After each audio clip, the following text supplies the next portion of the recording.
morning guys, hello, welcome back sa ating channel. At ngayong araw nga po ay papakita ko sa inyo kung paano ko po nagawa itong egg roll pancit canton.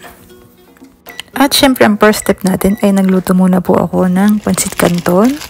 At ayan, ito po ay nabili namin sa superstore at mabibili rin po ito sa mga Filipino store dito sa Canada.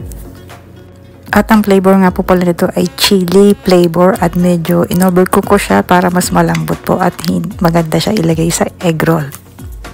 At syempre ang basic, ang paghiwalayin ang puti sa decoloro ay ang egg yolk sa white.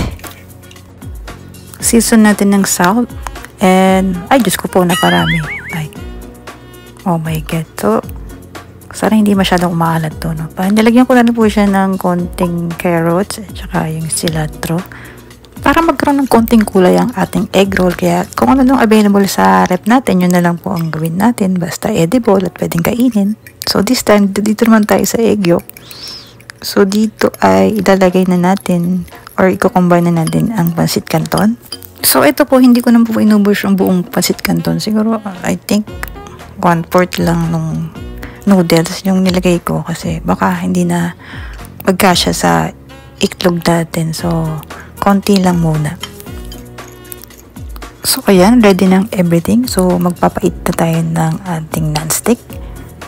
At ayan, syempre, lagyan natin ng konting oil. Ayan, make sure lang natin na ito nasa low fire lang po siya. So, ayan, first layer natin. Ayan, lalagay na natin.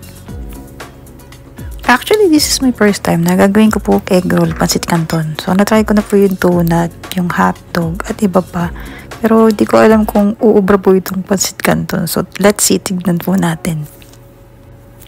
So, this is it. Ito yung pinaka-challenge dito sa egg roll is kung paano mo siya i-roll.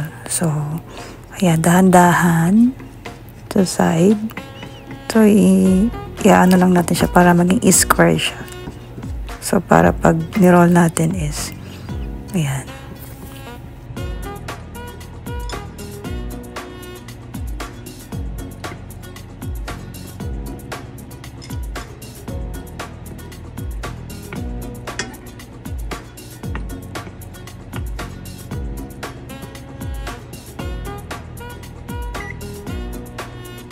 Ayan, diba? Nakasurvive yan. May first layer, ayan.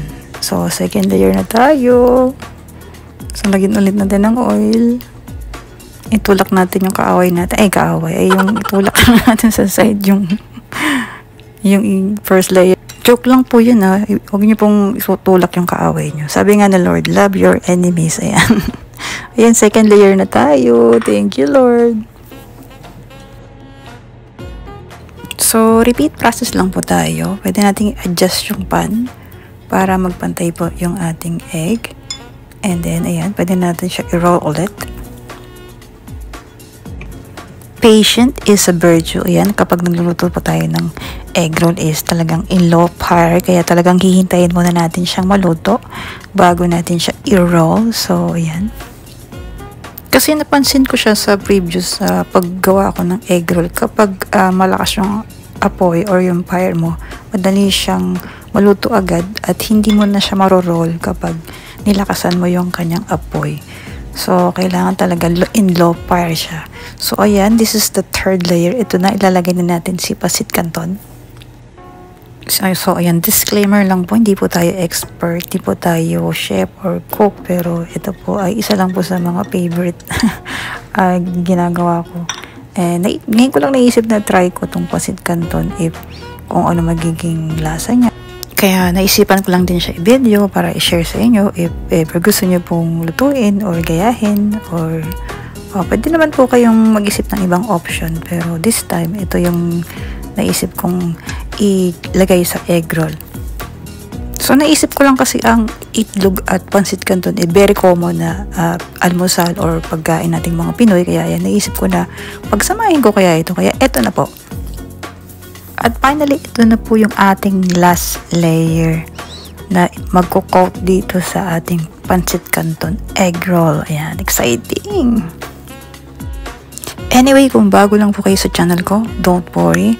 Huwag kayo mag-alala. Bago lang din po ako. So, pare-pareho tayong bago. Kaya magmahalan po tayo. Huwag po tayo mag-away. Love lang, no hate. So medyo inikot-ikot ko pa siya ng konti kasi parang hindi pa luto yung egg niya. Ayan, okay na to. Okay na to. Pamilyar ba kayo? Okay na to. So ayan, set aside muna natin to. Palalamigin natin para pag kinat natin. Excited na ako makita yung loob niya. Ayan, syempre, pa-selfie naman sa aking egg roll. So, at this time, ayan, pwede natin siya i-cut. So, ayan, ang cute niya. Hindi ko na-expect na magiging maganda yung kalalabasan niya. Kasi parang nung niluluto ko siya, parang hirap na hirap akong i-roll. Pero ayan, ang cute niya pala sa loob. Kitang-kita yung pancit canton. Ayan guys, pwede nyo siya pambaon sa school o sa inyong mga mister o pwede nyo rin siya i-dip sa mayonnaise or sa ketchup. So, depende po yan sa inyong panlasa kung ano po ipapartner ninyo.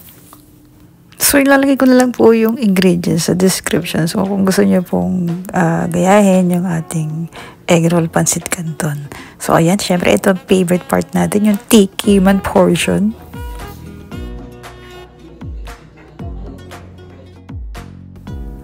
So, bali, pinili ko lang yung pinakadulo at saka unahan para matikman. So, i-share din natin sa ating ibang kasama. Ayan. At nagulat ako sa lasa. And, diba, ang sarap niya. Ayan, para sa akin, okay na yung lasa niya. Pero parang, kulang lang siya sa asin.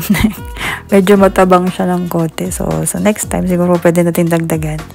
So, ayan guys, thank you for watching. Ayan, kung gusto niyo pong gayahin, ayan, pwede niyo pong itry ito sa bahay niyo. Dahil ito po ay pagkaing pang Pinoy, pang masa, pang overall, everywhere in the world. Nako, pasensya na. Parang mauubos ko na yata. Hindi ko na yata may share sa iba. So, ayan. Ayan. Thank you for watching, guys. Reaching this far and watching this video. And see you sa next cooking video natin.